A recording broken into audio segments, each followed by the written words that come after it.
Hello friends, welcome back to LGR study. साथियों, आपको बता दें कि आज हम जीके के कुछ महत्वपूर्ण प्रश्नों को देखने वाले हैं जो कि अर्थव्यवस्था से संबंधित है और आईटीआई और पैरामेडिकल एंट्रेंस एग्जाम के लिए ये प्रश्न काफ़ी महत्वपूर्ण है।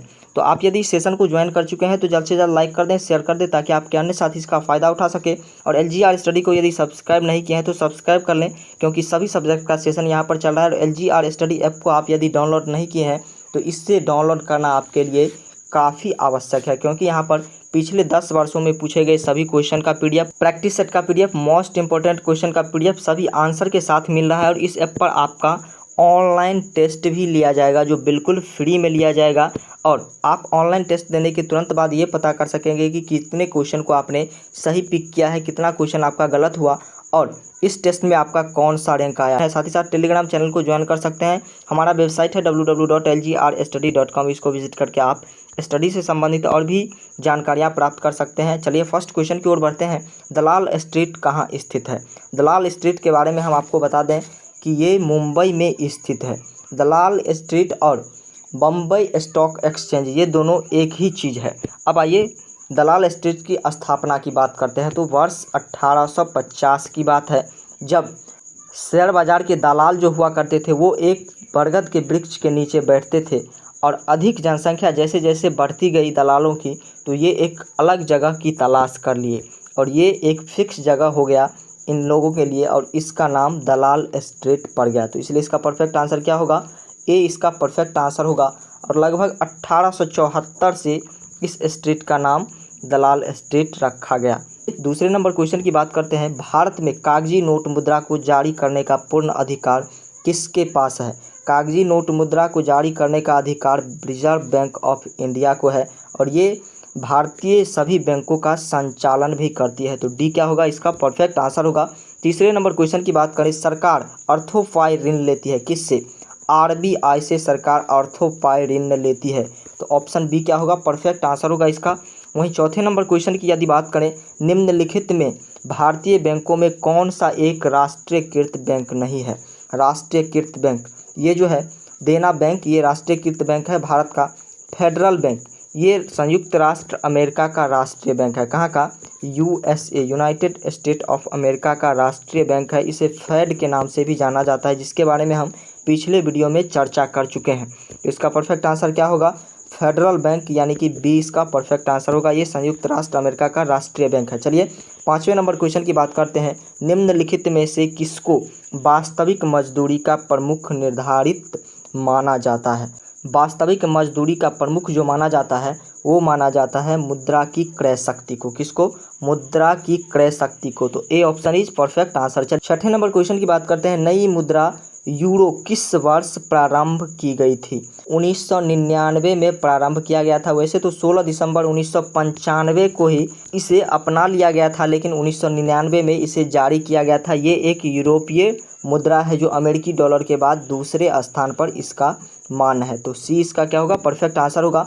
सातवें नंबर क्वेश्चन की यदि बात करें, प्रथम क्षेत्रीय ग्रामीण बैंक की स्थापना किस वर्ष की गई थी? तो इसकी स्थापना 26 सितंबर 1975 को की गई थी और इसके अंतर्गत जो सुविधाएं मिलती थी वो किसानों और मध्य वर्गीय लोगों को इसके अंतर्गत सुविधाएं प्राप्त, ऋण प्राप्त करवाया जाता था। तो 20 का परफेक्ट आंसर होगा 1975। चलिए आठवें नंबर क्वेश्चन की बात करते हैं। किस वर्ष नाबार्ड की स्थापना हुई थी? NABARD national bank of agriculture rural development. तो इसकी स्थापना 12 जुलाई 1982 को की गई थी। इसके मेन ब्रांच की बात करें तो मुंबई में इसका मेन ब्रांच है और इसका संचालन वित्त मंत्रालय द्वारा किया जाता है। किसके द्वारा? वित्त मंत्रालय द्वारा इसका संचालन किया जाता है। तो डी ऑप्शन क्या होगा? परफेक्ट आंसर होगा। नौवें नंबर क्वेश्चन की यदि बात करें, किस अर्थव्यवस्था में मुद्रा के मूल्य और कीमत स्तर बीच संबंध होता है? कीमत स्तर और मुद्रा के मूल्य के बीच किस अर्थव्यवस्था में संबंध होता है? स्थिर में, प्रतिलोम में, अनुमेय में, अनुलोम में या इनमें से कोई नहीं? तो आपको बता दें नौवें नंबर क्वेश्चन का परफेक्ट आंसर जो होगा वो प्रतिलोम होगा। क्या होगा? बी इसका परफेक्ट आंसर होगा। चलिए 10वें नंबर क्वेश्चन की बात करते हैं। जो वस्तुएं दुर्लभ हो और उनकी आपूर्ति सीमित हो उन्हें क्या कहते हैं? ऐसी वस्तु जिसका उत्पादन बिल्कुल दुर्लभ हो यानी कि कठिन हो और आपूर्ति जो है वो असीमित हो, कोई इसकी सीमा नहीं हो, तो ऐसी वस्तुएं क्या कहलाएगी? आर्थिक वस्तुएं कहलाएगी। क्या कहलाएगी? आर्थिक वस्तुएं कहलाएगी, यानी कि ए इसका परफेक्ट आंसर होगा। 11वें नंबर क्वेश्चन की बात करते हैं। अर्थतंत्र में ज्ञान, तकनीकी कुशलता, शिक्षा आदि को क्या माना जाता है? अर्थतंत्र में तकनीकी कुशलता, शिक्षा जो माना जाता है उसे हम कहेंगे मानव पूंजी। क्या कहेंगे? इसे मानव पूंजी कहेंगे। तो सी ऑप्शन परफेक्ट आंसर होगा इसका। 12वें नंबर क्वेश्चन की बात करें। किसी उद्यमी का सबसे महत्वपूर्ण काम कौन सा होता है? किसी उद्योगपति का काम जो है सबसे महत्वपूर्ण होता है जोखिम उठाना। क्या होता है? जोखिम उठाना, यानी कि बी इसका परफेक्ट आंसर होगा।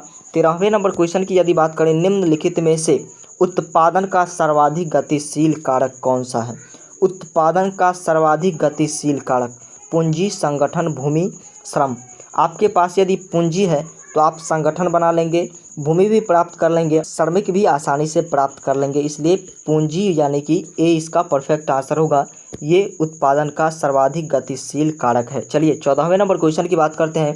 निम्नलिखित में से किसकी दृष्टि से भारतीय अर्थव्यवस्था में कुटीर तथा लघु उद्योग आवश्यक है?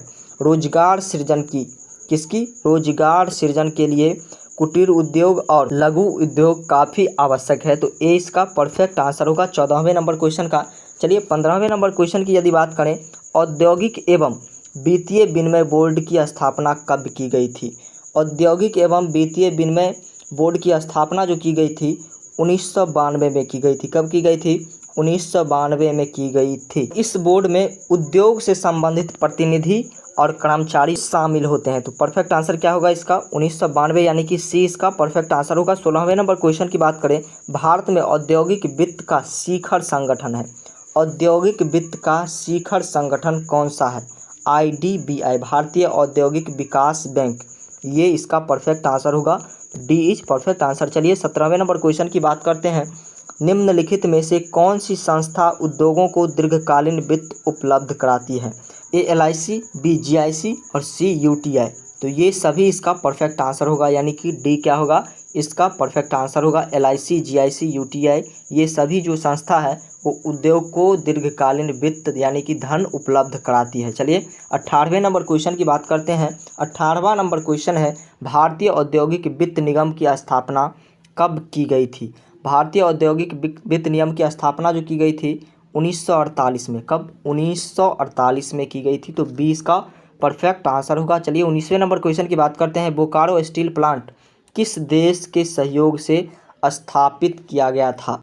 इसकी स्थापना रूस के सहयोग से किया गया था। 1964 में इसे एक लिमिटेड कंपनी के रूप में निर्मित किया गया था। तो इसका परफेक्ट आंसर सी। आइए 20वें नंबर क्वेश्चन की बात करते हैं। दुर्गापुर इस्पात संयंत्र किसके सहयोग से स्थापित किया गया था? ग्रेट ब्रिटेन के सहयोग से स्थापित किया गया था। भारत का पहला तट स्थापित स्टील प्लांट ये है। कौन सा? दुर्गापुर इस्पात संयंत्र। तो इसका परफेक्ट आंसर क्या होगा? ग्रेट ब्रिटेन, यानी कि बी इसका परफेक्ट आंसर होगा। वहीं आपसे ये पूछा जाए कि भारत का सबसे पहला तट स्थापित स्टील प्लांट कौन सा है, तो वो दुर्गापुर है। आइए 21वें नंबर क्वेश्चन की बात करते हैं। विश्व में स्वर्ण की सर्वाधिक खपत वाला देश है कि वर्ल्ड गोल्ड काउंसिल के अनुसार 200 टन सोना का खपत जो है वो भारत करती है, जो विश्व में सबसे अधिक है। तो इसका परफेक्ट आंसर बी, यानी कि परफेक्ट आंसर होगा भारत। चलिए 22वें नंबर क्वेश्चन की बात करते हैं। किस खनिज के उत्पादन में भारत का विश्व में प्रथम स्थान है? विश्व में सबसे प्रथम स्थान जो है वो है अभ्रक के उत्पादन में, यानी कि सी इसका परफेक्ट आंसर होगा।